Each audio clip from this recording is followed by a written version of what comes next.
Right, hi everyone. Welcome to EBNet Stream. I'm joined today by Paul Nixon, who is the head of behavioral finance at Momentum Investments, which is a fascinating field. And it's a real privilege to have a guru like this join us on today's call. Hi, Paul, how are you? Hi, Nancy. Yeah, thanks very much for having me and for your kind introduction. You're welcome. So, Paul, behavioral finance. Let's start there. What is it exactly? Yeah, that's an interesting question. There's a short answer and a long answer. I'll give you perhaps the slightly longer answer. So, if you think about it, so things like behavioral finance, behavioral economics, it's the only two or one of the few disciplines that you'll see where you have the word behavioral in front to indicate that there are kind of different rules for humans. And that's really, I think, part of the interesting, sort of angle, because if you look at fields like marketing, for example, there's no such thing called behavioral marketing and marketing, right? That's just one and the same. And that's probably because marketers have known for a very, very long period of time that psychology is a very, very important part of marketing, right? So if you're going to sell, or you want to sell a Rolex for $2 million, it better do more than tell the time, right? So people buy Rolexes for $2 million because it doesn't just give them economic utility, and that's time. It gives them other things as well. So it allows them to communicate other things about themselves. So finance kind of theory got stuck in the utility side of things, right? So that was the pure kind of risk and return benefits that we get as investors from buying a fund. But it's not just about that. It's about our investments, also the way our investments make us feel, and the expressive benefits, for example, we get from that. So going back to your question then, if we look at sort of finance theory, and an important part of finance theory is how do you value something? And if you're going to value anything, the first question that you probably have to ask is, well, what is it going to give me? So what, if you're valuing a stock, what are the dividends going to be over a period of time? And what am I going to be able to sell the stock for at the end, right? Now, we can value the market, the entire market or JSE on exactly that principle from a finance or economic perspective. What cash flows are we expected to receive? And that'll give us a fair value of the market. And now we'll obviously notice that the market doesn't always sell for that fair value, right? Sometimes it sells for a lot more or a lot less. And the reason, coming right back to the psychology piece, is that's why there's a difference sometimes, because economic and finance theory doesn't value psychological utility. So investors get stressed, they get very exuberant, which means that the market price, the actual expected cash flows are very different from what the market price is. And that's what behavioral finance, I think, started out as, was an explanation of why there's this difference between what the market's priced at, or the fair value of the market, and what the actual market is priced at. So that's the long answer, right? And the reason simply is there's all these heuristics, biases. You go into Wikipedia, you'll find 200, possibly more, reasons why people don't process this information correctly. So it's a big and broad field, but that's in a nutshell what it's about. So from my point of view, I always thought that you inherited your spending or your investment habits from your parents. It's something you saw when you were growing up in your household, and yet maybe not. What are your thoughts around that? Yeah, so another interesting part of this. So when you look at so there's fields, and I'll throw some more complexity into this now. There are also rising fields, for example, called neuroeconomics, which contrasts from traditional economics, again, by looking at what the differences are, or rather how we value things in our brains. So what the neural processes are behind the way things, or behind decisions that we make. For example, that could be a finance decision, or whatever the case. So any economic decision. So the reason why I'm bringing that into this is that there are, psychology is an important piece of this, as we've just sort of spoken about in the first instance, but our biology and genetics are very important as well. So coming back to your question, are there standard, or are there kind of, does your almost your genetic makeup, or your parents, or your environment contribute to this? It absolutely does. And the way this actually works, and how this combines, is something a very interesting topic, rather, in respect of neurobiology as well, right? So neurobiology sort of is part of neuroeconomics. So if we think about it, and maybe to frame this in a nice simple example, the best way to think about this is the marshmallow experiments, right? So the very famous Stanford marshmallow experiments. This kid, 5 years old, has this game to play and arrives at the table, and there's a marshmallow in front of this kid, and they have to wait for a period of 10 minutes. And if they wait for 10 minutes, they get another marshmallow, right? It's a nice, simple game. There are just some kids that are way better at this game than other kids, right? And that's how you can kind of see this factory settings thing come in. So right at that age, that very, very young age, some kids are just better at delaying gratification. So some of them, if you actually watch the experiments with that kind of view, it's quite interesting because you'll see that some of those kids who were successful in the game develop these techniques to delay or rather distract themselves. So they would either cover the marshmallow up or they look in the corner of the room, which basically gives us an indication that there are factory settings. So your kind of your personality comes through your DNA. Now, about half of your personality comes through your DNA. And the way this actually works, just to give you a quick explanation here and a little bit of science, is that if you look at neurotransmission, right? So happiness chemicals, right? So we've all heard about dopamine and serotonin. Serotonin is our natural mood stabilizer, right? So it keeps our mood nice and even. That kind of very, very good feeling or zen feeling that you get when you walk through a forest or you sit by a stream, that's because it'll elevate your serotonin level. So your serotonin is a natural mood stabilizer. By the way, they've studied this. People, when you fall in love, you go into a serotonin imbalance, right? So that explains some of the mood swings you get when these wild ups and downs when you fall in love, for example. So serotonin is a very, very important mood stabilizer chemical, and has a very, very important impact on our general sense of well-being. Some of us, though, struggle with serotonin uptake, right? So we have a genetic component, or there's a genetic, what they call polymorphism, called where basically we get this marker called 5-HTT-PLR, which is the scientific explanation for it. But basically what it means is in your lock and key system in neurotransmission, some of us struggle with serotonin uptake, which means that we don't kind of get as much of it as we probably should. Now, how that manifests when you do a personality test is you'll mark as having a higher neuroticism, so more anxiety, right? So this stuff comes right through from your genetic code. It's just an inability or a lower uptake of serotonin in your genetic makeup, which manifests in anxious or anxiety behavior. So when we look at things like the way we react to markets, for example, it's a psychological aspect. It's also a genetic and neurobiology aspect as well. So there's an environmental aspect, what your friends are doing. So there's a lot of different things that come together in actually understanding how and why people are making certain financial decisions. Very, very interesting. And it certainly sends my mind off to a board of trustees who listen to a consultant advising around communication strategies. They themselves have their own biological and background makeup, and then are trying to communicate to members who have a completely different outlook, makeup, position from each other. Never mind, two homogenous groups. It's more like to the power of whatever. So having said that, how would you recommend, based on what you know, that a board of trustees communicates to members, knowing that members make investments based on a number of factors that sound like actually very unpredictable?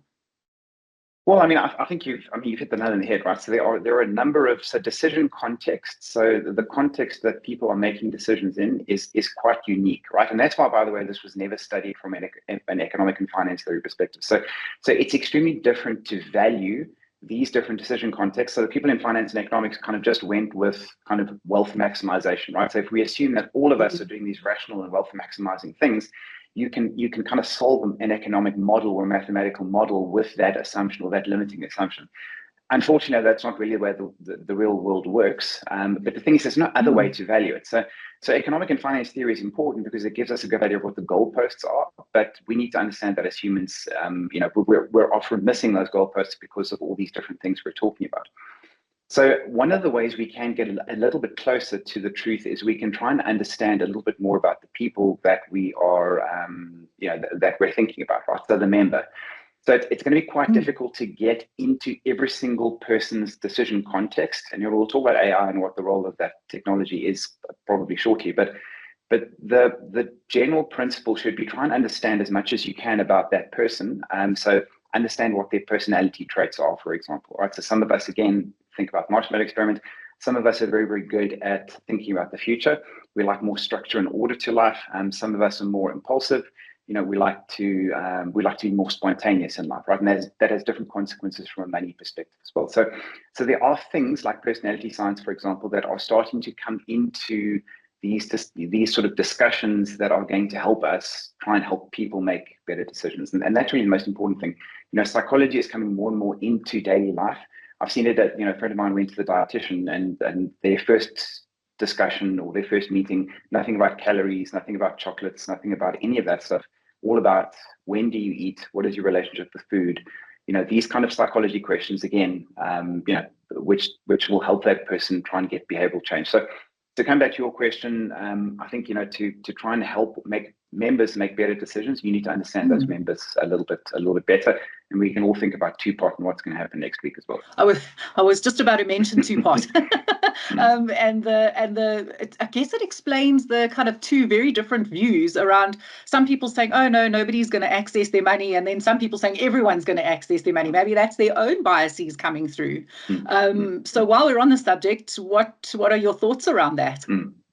Well, I mean, look, so I've attended a few of these and sort of conferences and presented at a couple, and I can just give you my experience on what things people have asked already, right?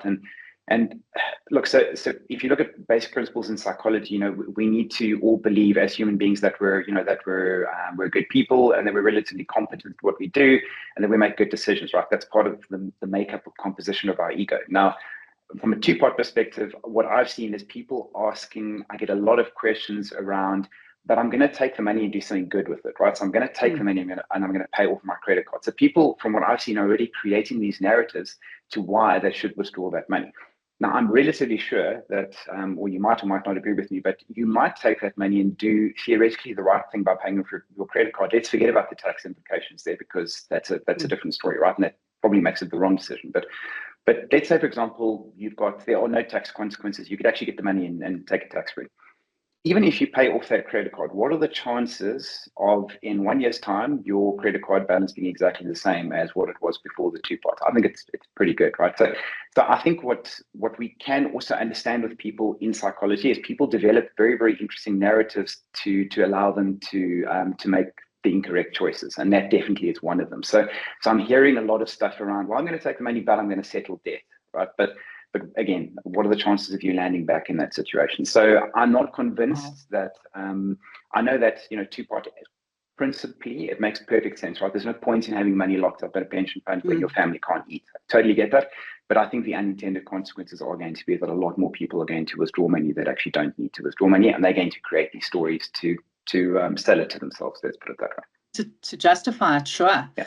It's a very interesting dilemma that trustees face in their member communication. And I know myself, for example, using AI to kind of phrase things or word things, and that brings us around to the AI discussion. So I'm hearing from you that your genetics have a makeup, your personality have an impact in the financial decisions that you make, and in walks AI with no genetics, no personality, and I guess no feeling, I suppose, or emotion. AI and personal finance, your thoughts? Yeah, so I mean, it's an interesting question. Another one. I think probably a wide variety of views here, but I think that from a financial advisor's point of view, the good news is that they're AI can either be a pretty big threat to an advisor or no threat at all. And that depends on your value proposition. So if your value proposition is around the kind of transactional relationship with a client, even technical, right? So even if you're a hyper-technical advisor that is focused on a certain aspect, AI has already been shown that it can give pretty good tax advice, right? So even something as complex as tax advice, it's very, very good at trawling through a lot of information and coming up with a good tax recommendation, because it's fairly standardized, right? So the more inputs you have, the more technical the information can be. So, however, if your value proposition is more relational, then you have a natural shield against AI. And the best example I can give, in that way, is that AI is going to struggle to understand this decision context that I was talking about just now. That's so difficult to understand, right? Because the right answer can be wrong. And the reason I say that is that this is quite a popular example as well of this advisor who sits down with a client and is advising her. She's getting a tax rebate from the IRS, and it's quite a nice big sum of money or a large check. And she stops the advisor halfway through and says, well, what I'm going to do with this money is buy a flat screen TV. and of course the advisor jumps in and sort of says, "Well, your retirement picture is so bad, and you're not saving enough, and the wonders of compound interest." And then it actually turns out that this lady, she lives in a rough neighborhood. She's a single mom, and the only way she can keep her two kids at home at night instead of roaming the streets is with a flat screen TV. So there, the right answer is wrong, right? Because you can't tell that client that that's the wrong decision to make, right? Because there's a different kind of value that she's getting from that purchase. So AI is not going to be able to, or it's going to find it very, very challenging to actually come up with that answer. So the advisor of the future is going to have to move away from tone deaf communication, right? So that's tone deaf communication. You're not understanding the client's context. You're not listening effectively. You're listening, what they call a competitive listening, right? So you're listening for an opportunity to provide what you think is the right answer in judgment of that client.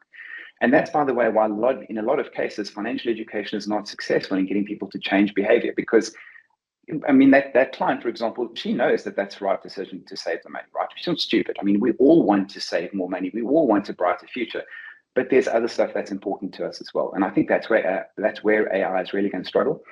And where advisors who have that kind of relation psychology, where they have developed these deep listening and empathy techniques, are just going to become more and more valuable. Where AI, I think, can shine is definitely, I've just mentioned, we've talked about financial education. Financial education to a large degree has failed, simply because we're assuming with financial education that knowledge is the problem. Knowledge is not always the problem, as in the example I've mentioned. So financial education is necessary, but not sufficient to get behavior change. So where AI can be very, very good, though, or effective, is offering just-in-time financial education. And I think that's the key. That's the key difference, right? So don't just tell me that compound interest is important, or the eighth wonder of the world, or whatever the case may be. Tell me at the right time. So when I'm shopping and when I've added a flat screen TV, for example, to my Google, my shopping cart, Google is there, right? My financial advisor is not there, but Google is there. So Google can tell me, listen here, I see you're paying this on credit. Do you know that you're actually paying 25%, which actually means you're paying 3 times what the flat screen TV is worth over that period? Do you still want to do it? Why not save and then purchase this in cash? That kind of thing, right? So I think I'm very, very surprised that Google hasn't gotten into financial services yet. I'm assuming it's probably a legal or regulatory kind of thing.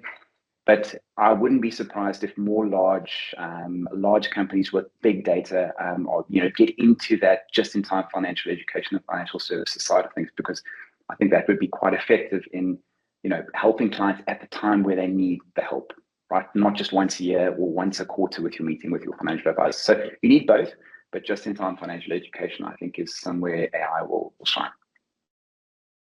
Sure, that is, you just blew my mind. that is quite the prospect to be sitting at the shops or sitting on Take-A-Lot and receiving financial advice based on, I won't even tell you the perfumes I was purchasing.